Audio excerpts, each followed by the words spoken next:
Buddy, two boys, one brain cell. I'm Joel. And I'm Chuck. Chuckles. What up? Today we're checking out some Sublime. Greatest hits, Robin the Hood. Have you heard this? I have definitely heard this album. I've listened to it maybe twice. And this is my least favorite Sublime album. Okay. So we'll see. I don't remember this one per se, but I guarantee you I've probably heard it because not only have I listened to a lot of Sublime, this one, like I said, only twice probably, but seen Badfish, the cover band, which is an extraordinary Sublime cover band. I've seen them, oh my God, so many freaking times. Like I go to Badfish weekend, they play Saturday and Sunday, and then they play like We're going to that this year, right? Yes. And so that's pretty exciting. So I guarantee you I've probably heard it. It's just I'm gonna have to hear it. You want to jump on in? Absolutely.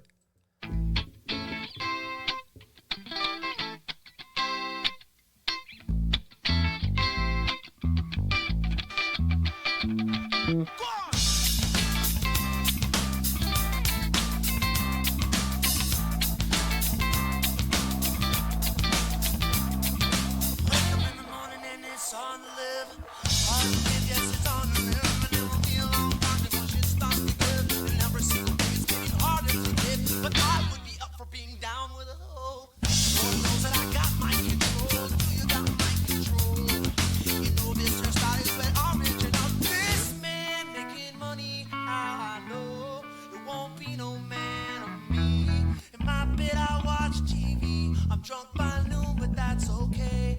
I'll be present someday. Light my cigarette, and I think how first Suzanne can make me drink. Load the box, and I'm pumping shit. Got my greatest hits.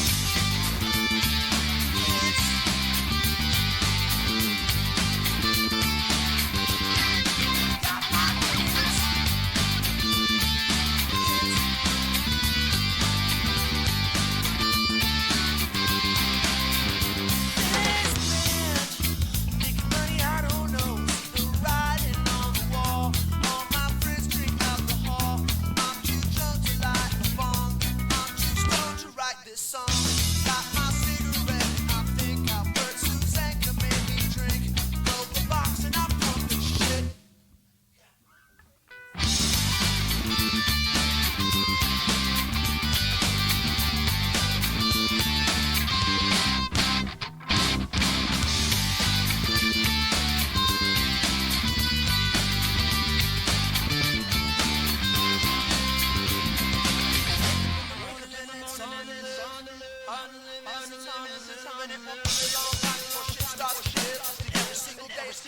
greatest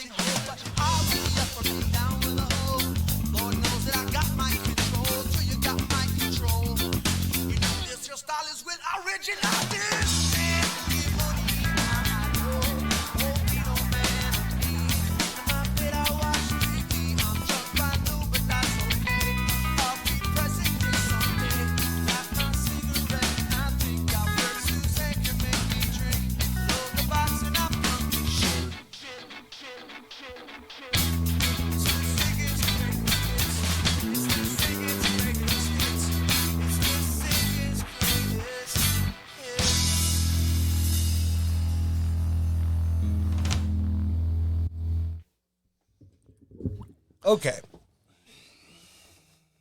Let's see what you got to say, bud. I feel like the best part of this song was the bass. The bass was nice for sure. The guitar at the beginning, I was just like, what is happening? This doesn't feel right. Mm-hmm. Something is wrong. And my thought with that stayed pretty fluent throughout the song. Okay. I liked the bass. The bass was nice. I actually remember one of the issues I had with this album. They turned Bradley's vocals way down. So far down. Way down. And I'm like, dude, that's what brought me into the band to start with. He's normally super good. Mm-hmm. And normally lyrically, I wasn't a fan of this either. It just didn't, there was no resonating. There was nothing really there for me. Okay. And normally with most of Sublime that you've shown me and I've heard, it's all really lyrically, vocally, everything's there. Yeah. And even instrumentally, it's really solid. but this song, it felt like it missed on so many levels. I think lyrically this is actually rather typical sounding or of them, Sublime. Yeah, I don't think lyrically it's the worst thing, especially compared to what they're typically singing about rashes can be and fair, fleas but and shit. You know what I mean? All kinds of. I could resonate with fleas. That's fine. Their car smells Wait. like dog crap. You know what I mean? Like they sing about some random stuff for sure. Yeah. But I do agree. It's for me. It's just having his vocals so turned down. Like he still sounded great, but I wanted him up. You wanted him up. I agree. Exactly. Yeah. So that's always been problematic with this album. And I think I read somewhere where they were really struggling with like drug addiction during the recording. Okay. So it was a lot more low budget and it sounds a little more underground. But they also use stuff like bits of some of the songs on this record to make the next record. And it sounds way better on the next record. So for me, it was just like, Oh yeah, 100%. Where do you rate this? This album does have a few good songs in it though, for sure. Okay. But yeah. This is not my favorite Sublime song for sure. I'll probably give it a flat 5 for me. And it's not going to go on a playlist. Yeah. Yeah. I'm going to go with a 3.8, and it's not going to go in a playlist. Wow. Dang. I was not a fan of this song. Like I said, I only have a couple positive things Yeah. to even say about it. Like his voice still sounded great, but it wasn't up. And I feel like most of the Sublime you've heard is the really well polished stuff or more radio area of Sublime. Definitely the But more popular stuff. Even like for me going from the first album, I remember listening to that first album the first time and I was like, oh my God, this is amazing. And like listening to it over and over and over. And then when this showed up in the mail, because I found these guys like maybe back in 2015, you know what I mean? So it's like, it was new to me. Listen to that first album nonstop. And I was like, how have I not found these guys before? Right. Bought the second album and the third album. That's how excited I was about the first one. Second one showed up. And I listened to it and I was like, oof. So I was afraid about the third one, but I knew the third one had like Santeria on it. So I was like, oh, I love Santeria. So I'm like, at least it has one good song that I really, really enjoy. And then listen to that. And I was like, almost every song on this is just banger after banger after banger. And I feel that way. I think both the first and the third album were just fantastic. And this one just kind of fell to the wayside for me. Yeah.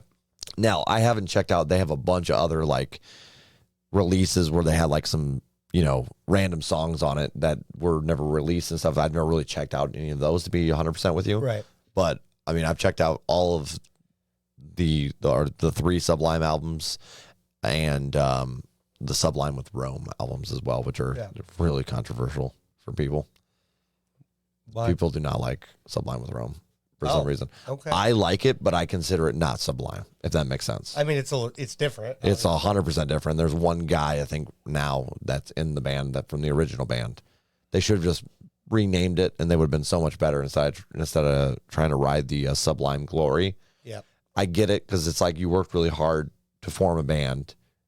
Your singer passed, so you tried to bring in another guy. It's hard. It's hard all the way around, right? Yep. But at that point, because it sounds so drastically different, you would have been better off just changing your name and said, hey, post it on like your Sublime socials, starting a new band. Here we got, you know what I mean? Yeah. But I personally like Sublime with Rome. I just do not consider it Sublime. Yeah. I mean, for obvious reasons. Yes. But yeah, Santeria is a banger too. Yeah, that whole album is just fantastic. But I personally love the first album because it sounds a little bit a lot more underground. Yeah. But at the same time, his vocals pop in almost every song. So you still get some of the weird like sounds and like just unique things that they did. But that first album was just for me. And I haven't heard a lot of that either. So to be clear, that's why I can't really chime in too much here. Yeah. I believe our patron was going for something a little bit more under the, to see what I've heard and what I haven't heard. Yeah. So the second album is definitely not as popular as the other two. So, I mean, it was a safe bet. And, yeah, you have it. You have it. Yep. Guys, we appreciate you. Shout out to Landon. Yeah. Thanks for the pick though. But we are two boys. We got one brain cell, guys. My name is Chuck. I'm Joel. You can vote for the brain cell. In the comments, Smash down that like button. below. Smash it. Smash Smash all it. the buttons. And peace out. Peace out, guys.